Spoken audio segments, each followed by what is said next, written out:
develop a great game and stop, you're not going to get it to market. And you have to, there's so many things you need to do in order to get it to an audience. And it's a reason why these publishers, kind of put stake into so much of what they do to actually make your game successful. So we had to understand what it really took to create a video game product, and then from to take that product to start marketing it. Once you start marketing that product, how to actually take the feedback from players, how to actually bring it onto different consoles, and at that point, also making sure that we are, financially stable to be able to bring that into the market as well. So this is no different from any other business. This is not a gaming specific thing. And I do think sometimes since game development starts off as a hobby so often, independent developers kind of lose focus to the business side because they're unable to make that transition from a hobby into actual business. Mm. And really, we just try to approach it from the beginning as if we were starting a small business, just like if I opened like a convenience store, a barbershop, or something like that. The same mindset that those people have putting together a business plan. We've always taken that approach when we did gaming, even though it was in our hobby phase. So that way, our transition wouldn't be, as difficult or as drastic. So understanding the business from the beginning was key for us to always keep continuing on a path that allowed us to get our game to market.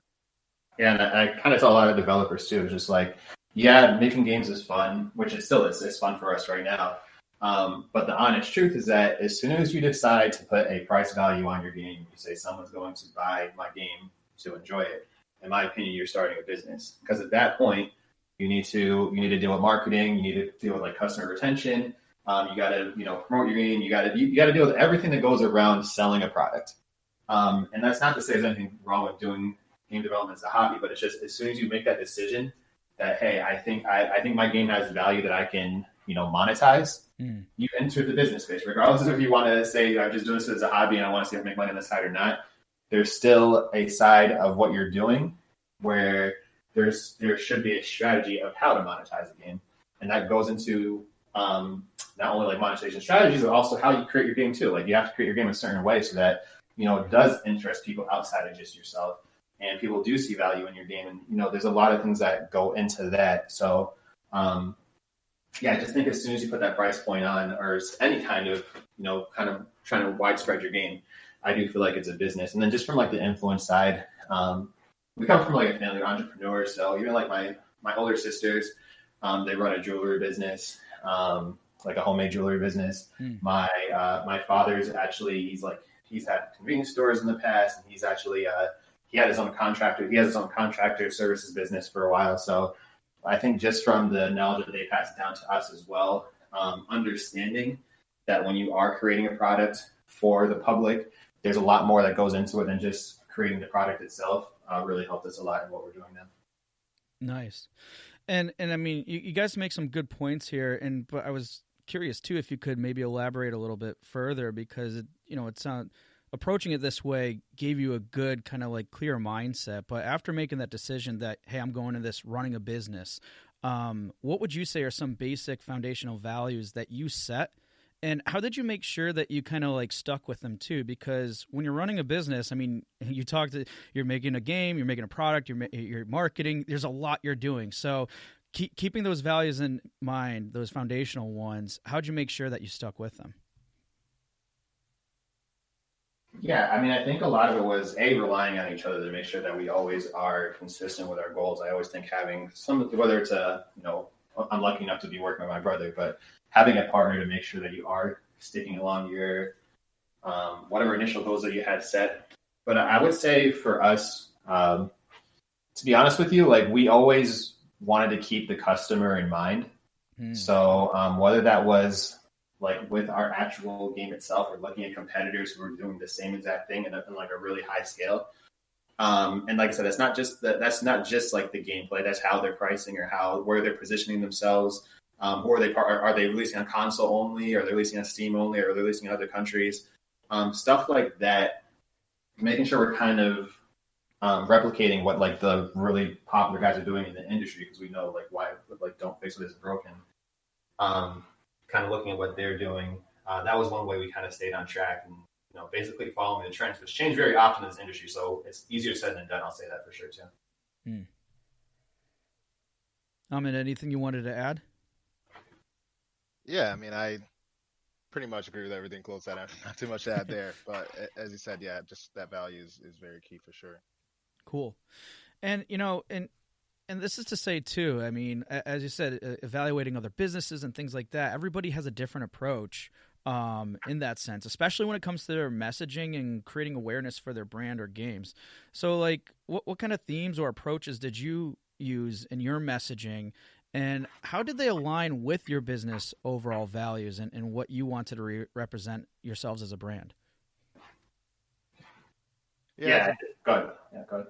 wanted to make sure um, we showed a lot of flexibility in what we can do.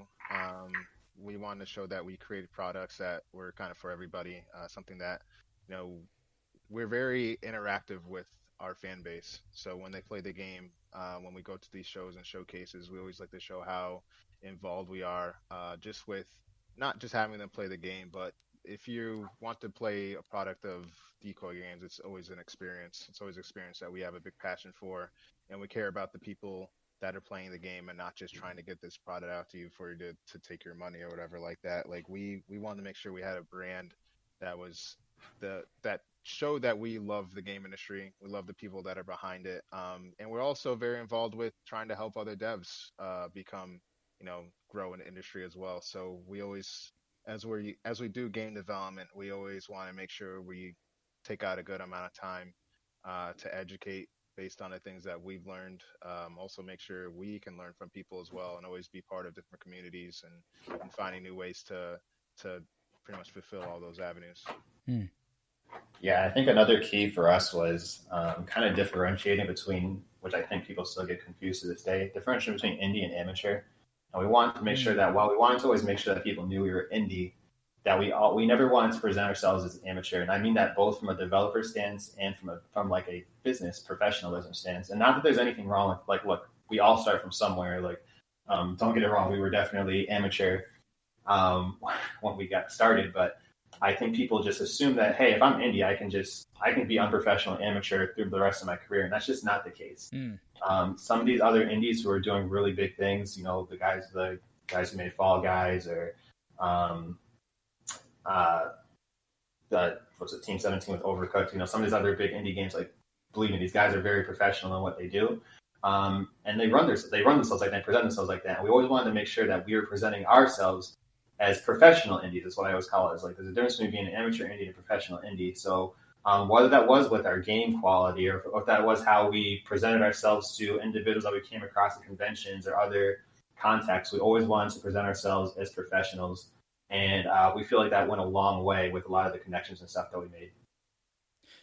Yeah, no, absolutely, and again, it goes back to really having that good mindset and positioning on those fronts, and also, as you said, I'm like, kind of leading with the customer in mind, or not just the customer, like you're really catering to your fan base and everything on those fronts, which I think that is a perfect segue too to our next discussion, is by focusing on community values, because I understand that one mission that you guys have is, Decoy Games as a whole has, is, taking a unique approach with games that the gaming community hasn't seen before.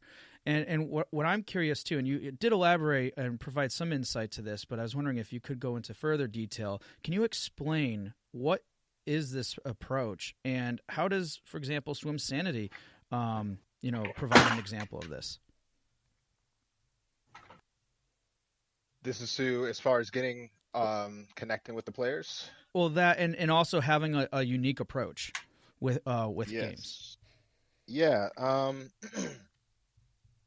So with some sanity, what we really focused on, we wanted to, like, me and my brother grew up playing all different consoles and all different things. So we really wanted to create a product that was playable, not just on consoles, but you feel like you got the best experience on each one. Um, the way that we made sure we connected with players is, as I said, we went to a lot of these different conventions and allowed ourselves to, have them come and experience a product and show that how it brings people together. Mm. One thing we always try to make sure is that we always want to create things that bring people together. We felt some Sandy was one of those type of products. So in the game, we we really made it so no matter how you want to play, whether it's online, you got a couple of people locally, you want to mix both. Someone else is on a different console, so you can do cross-platform play. We want to take our ideology of bringing people together and bring experience into the game as well. So we want to make sure that made it very easy to do that with some sanity, and that was really key for us. Because our favorite experiences were at different showcases and stuff, and we felt that that in-person experience, we have to find a way to have people bring that home. And we always want to make sure that was part of our brand and part of the games brand as well. Yeah, like Ahmed said, it extends outside to like Decoy Games itself, and we're always making sure that we're interacting with the community, whether it's like at conventions to get people to play the game. But we're not just like playing the game; we're meeting new people. We want to find out about the people who are actually playing our game, and we're huge on networking. So I mean, I've met so many people just through gaming itself since I've started this than I have in any other aspect of my life.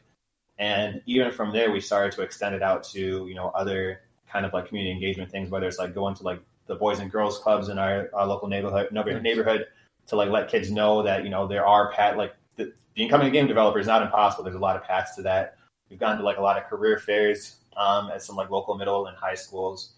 We even did some events in New York in a chain called like Game On, where basically showing people from underrepresented communities doing big things in gaming. Our whole thing is like, people always think of gaming is something that you can either only participate as a gamer, but actually like working behind the scenes in gaming is just not really a like fathomable career. But there's so many things you could do in gaming, and we're trying to really not only build a community, but also show people outside that community that it's welcoming for everyone.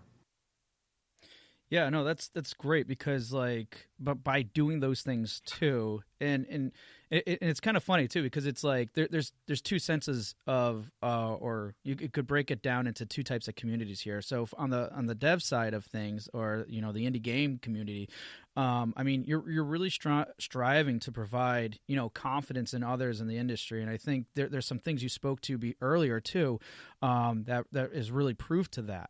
And then in terms of your local communities and everything else, I mean, still you're providing confidence in others, not just in the industry, but also like, hey, this is another opportunity out there. Don't consider this, because I think sometimes, and correct me if I'm wrong, but maybe you guys had a similar experience too. Like, growing up, we all had like dreams or aspirations of doing things. And if you tell people, hey, I'm going to be involved in video games, a lot of times maybe parents would probably say like, what?